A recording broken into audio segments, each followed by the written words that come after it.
Hello everyone and welcome back to the Great Book of Grudges. My name is Nathan and we're back with another Total War Warhammer video. Recently we spoke about all the missing named characters for the Beastmen, but there are also a load of missing units too. The fact of the matter is there might be enough to actually justify a future Beastmen DLC in Warhammer 3. Some of these units are actually very interesting, and it's kind of strange that we didn't get any Forge World related units for the Silence and the Fury, considering that we've been getting a Forge World unit here and there with pretty much almost every DLC as of late, so again, very strange. Not a lot of humanoids are left, they're mostly just big monsters, but then again, that's pretty much what the Beastmen would need at this point, and maybe some other Chaos factions too. In all honesty, some of these could actually help out, say, the Warriors of Chaos or even Norska. But let's not waste any more time and jump right in. We'll start off with a unit that I actually really wanted to make an appearance in the Silence and the Fury, the Pratin.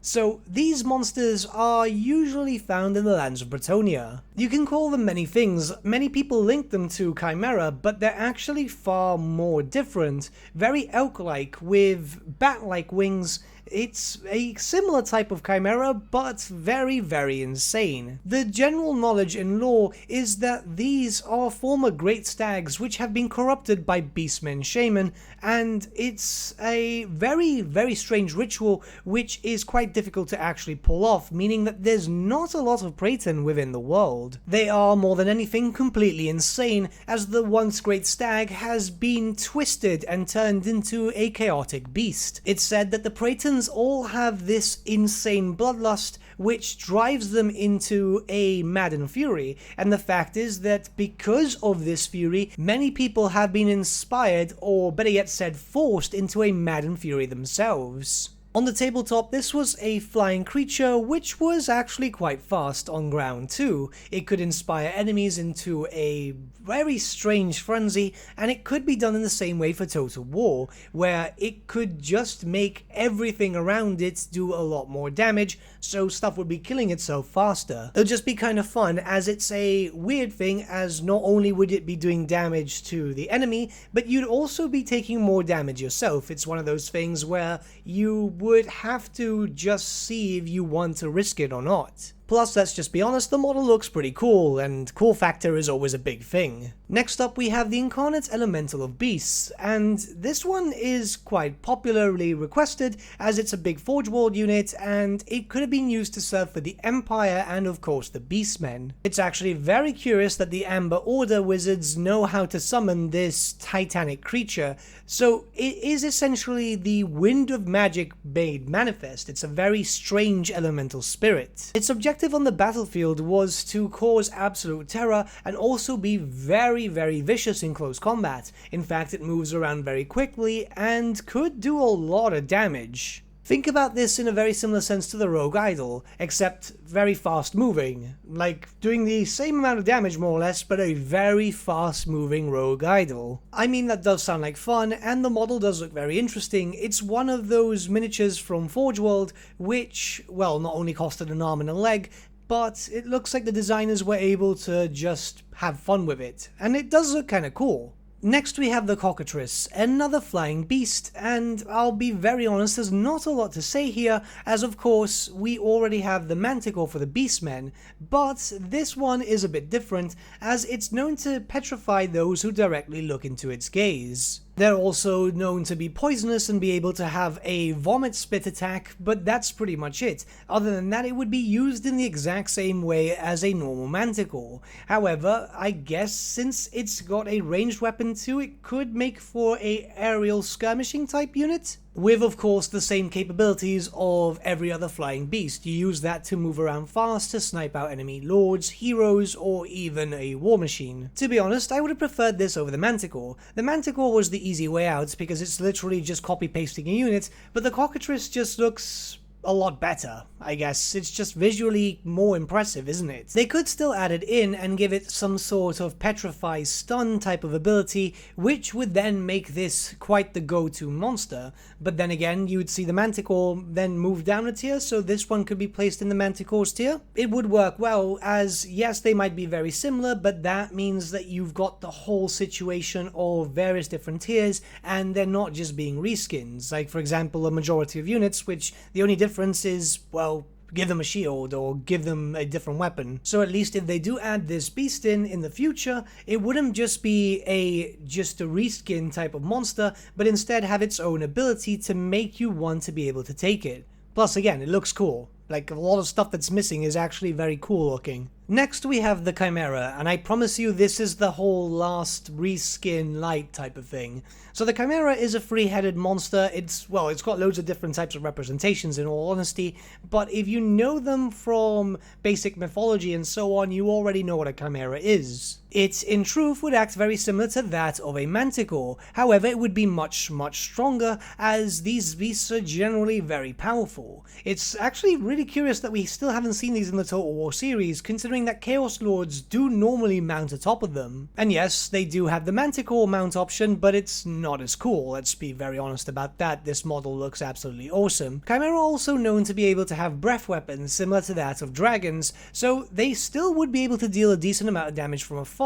Of course, what does give this creature a lot of benefit is the fact that it can just thrash about in the battlefield on melee combat without too much of a problem. Its many heads and various chaos blessings make them quite potent, so you're either going to be able to use them as a mount option for beast lords, and then they could also be given to chaos lords too, but also possibly have these as a feral variant. Next, we're going to look at two models at once, because they are very much the same: the giant spined Chaos Beast, and of course the gigantic Chaos Spawn, also known as the Great Chaos Spawn. Essentially what these two beasts are giant Chaos Spawn. Some of them have liked them more to that of Chaos Hounds that are just incredibly mutated, but the general consensus is the same thing. These are massive, rabid beasts which just thrash about. It could be done in such a way very similar to that of the Dread Saurian, where these giant creatures could be added in one or the other, as they're both pretty much the same thing, but be hard-capped. And yes, the Beastmen now have some sort of cap scenario.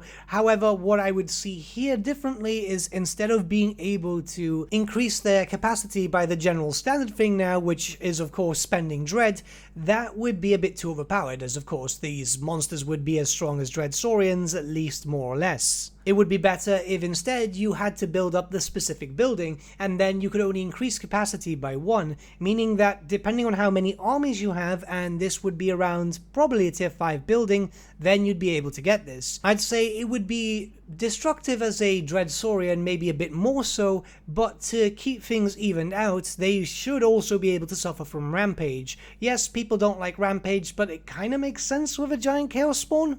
Either of the models work. As I said, they're essentially the same thing, so yeah, I know there's a little bit of difference in lore, but if you look at it, it's pretty much the same thing. I'd be happy with any of them, to be honest, but I feel that we are still missing a titanic type of beast for the Beastmen. Jabberwocks also do exist in the Warhammer Fantasy universe, though I do believe that the general thing about them was they were replaced by the Jabberlife. I'm not 100% too sure here, but they did kinda link over for a bit too. In fact, Warhammer Fantasy RPG, the 2nd edition, also did feature a Jabberwock, so they are still technically canon, but they are basically just light versions of the Jabberlife. What we do know about these creatures is that they can't fly just like the Jabberlife, though they are able to regenerate, and they do have poison attacks generally. Most cultures in the Warhammer Fantasy universe treat them as a sort of boogeyman, but they are very much real, though they aren't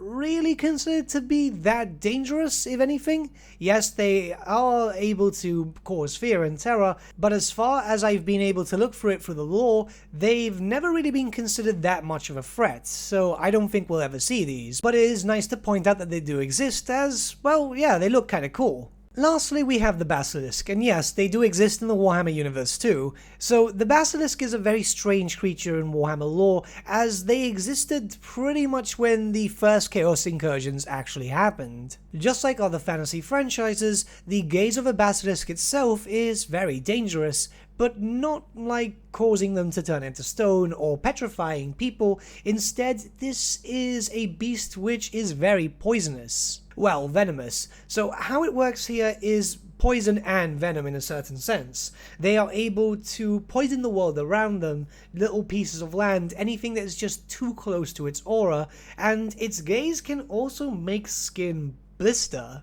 These are a aura type of unit itself, but also very able to do a lot of damage in melee combat, as of course they've got loads of hardened scales and so on, so they're protected in melee combat without an issue. The basilisk itself is a reptilian. It's got 8 legs, and it's generally found in warm and underground places. The fact is that a lot of places don't seem to see them. They do exist around swamps and all that, especially in the old world, but they aren't that common. Again, another Forge World miniature, so the team in Forge World was able to experiment and create something kind of cool looking. I wouldn't say no to one of these things. In fact, it could possibly use very similar animations for the legs and the lower parts of the body as the Dreadsaurian, I'd say, more or less. Obviously with a few changes here and there, but if the basic skeleton's there, then it could be possible. I'm not too sure how this works for Creative Assembly, but we do know that they like to reuse assets. Now before we finish, you thought I forgot about the God-touched Beastmen, didn't you? The Slangors, Pestigors, Zangors, and Khorngors. We're still waiting to see what happens with this. If anything, we will see them with the monogod armies because it makes sense. Technically, we've seen Khorngors for the Beastmen as the form of the Cornitors, I believe Creative Assembly called them. And as much as I want to see them in their current form, of course, the miniatures that have already been released for the new forms for Age of Sigmar, or we might just get stuck with these reskins, or maybe just Bestigors recolored and stuff like that. We're going to have to wait and see for that. I'm assuming that once we see the Slaanesh, Tzeentch, and Nurgle rosters, we'll be able to see if we get Slantors or Slangors or anything, I guess. I really do hope that we see old school Pestigors though with a proper Pestigor look, because they just looked really cool. But for the Slaanesh and Tzeentch one, they could pretty much go with anything. But these were pretty much all the missing units for the Beastmen when it comes to Total War Warhammer. There's not a lot missing, but there is enough to possibly justify a race pack if they want to go for monster again. Possibly in a Gorus Warhoof pack, so we can get a Centaur, Lord, and Hero option too. We'll have to see where Warhammer 3 takes us, but until then, what do you guys think? Let me know your thoughts in the comments below, and let's start a bit of a discussion. But with that, my friends, we've come to the end of our video. Thank you so much for watching. If you did enjoy the video, might I suggest giving the video a like, or even subscribing to the channel, as it really does help us out. In the description section below are various links to different social media platforms such as Facebook, Instagram, and Discord. Also in the description section is an affiliate link with Element Games where you could buy loads of hobby-based products, not just Warhammer, for 10 to 25% off. Making a purchase using that link and also our special code, which is also in the description, supports the channel at no extra cost to you, which we think is rather cool. A big thank you to our patrons. Your support means the world to us. It's amazing that people want to help a small channel like us grow and get to a higher level of content. A big thank you to Gibraltar LUSC, Ryan Bertsche, Andrew Prince, and Okro for subscribing to us at our Fane level. You guys are super cool. And a big thank you to Edward Yule, VS Vasan, Aaron Whitman, and Shaggy for subscribing to us at our King level. Honestly, we can't thank you all enough. And lastly, a big thank you to all of you for liking, sharing, and commenting on these videos. Honestly, it's because of you guys that the channel has been growing at such a great pace lately, so we can't thank you all enough. But with that, my friends, thank you so much for watching once again, and we shall see you all again very soon. Have a good day.